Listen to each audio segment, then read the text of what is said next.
I need to go. Could you please stay with Noah? I don't know how long I'll be there. I say absent-mindedly as I pick up my handbag. Sure, I'll be there as soon as I can get my mother to come babysit him. Rowan responds, but it's drowned by the ringing in my ears.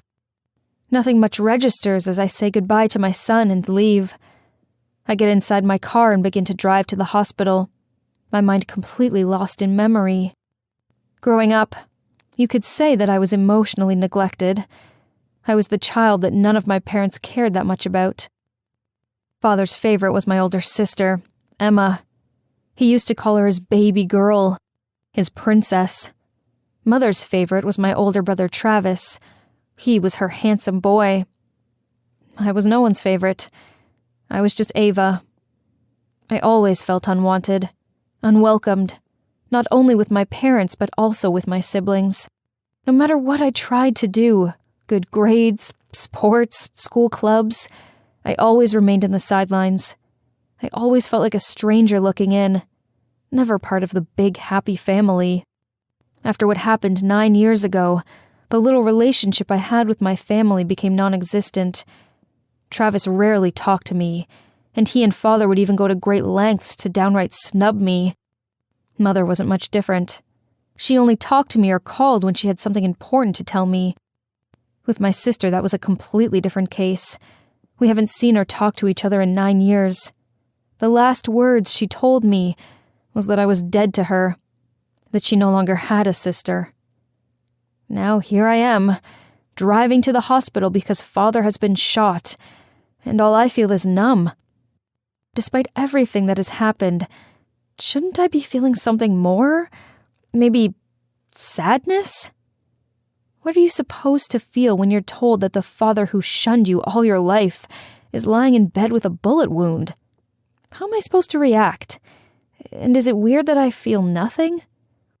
The whole drive to the hospital is reflective, as I think of my childhood and even part of my adulthood.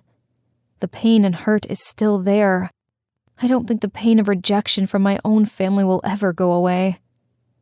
That's who I am, a rejected woman, first by my family, then by my husband and in-laws. The only one who accepts me and loves me just the way I am is Noah. It doesn't take long to get to the hospital. We had one main big hospital in this town, and I just knew that's where my father was. Parking my car, I get out. The cool evening air ruffles my hair. I take a deep breath and square my shoulder before entering the building. I'm looking for James Sharp. I believe he was brought in for a gunshot wound. I tell the receptionist once I get to the front desk. Any relation? She asks. He's my father. She nods her head. Give me a minute. She pauses while she types on her computer.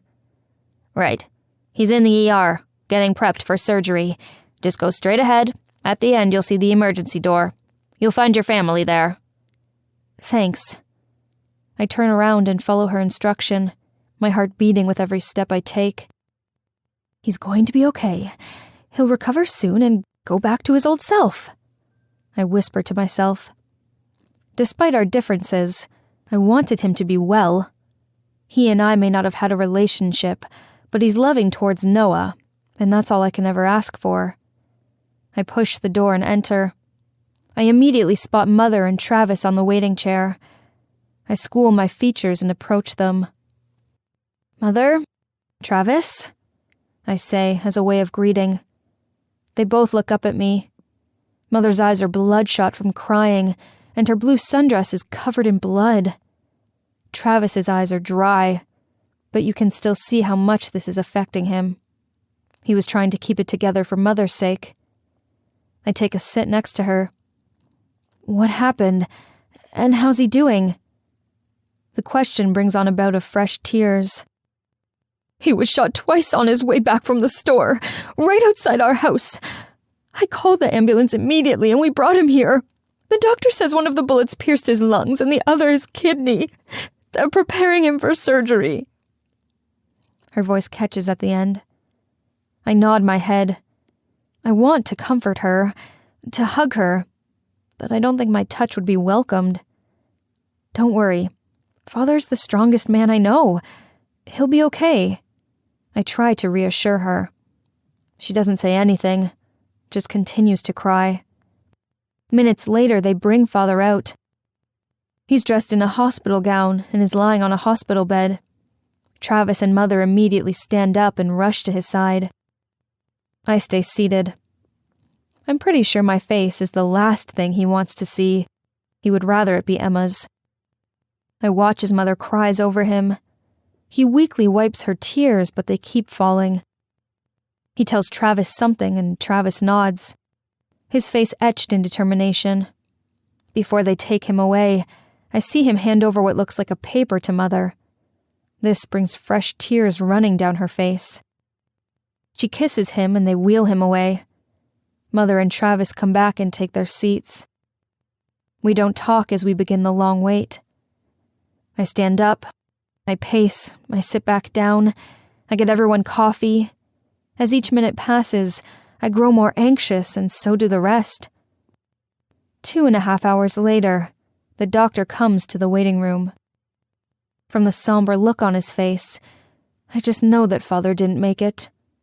Mother senses the same thing because she starts hiccuping. He went into cardiac arrest. We tried everything we could, but we weren't able to save him. I'm sorry for your loss, he says. The sound that tears out of my mother's lips is animalistic, full of pain and sorrow. Travis catches her before she falls, and they both sink to the floor, both crying at the loss. Father was dead, and I knew that meant that Emma would have to come back.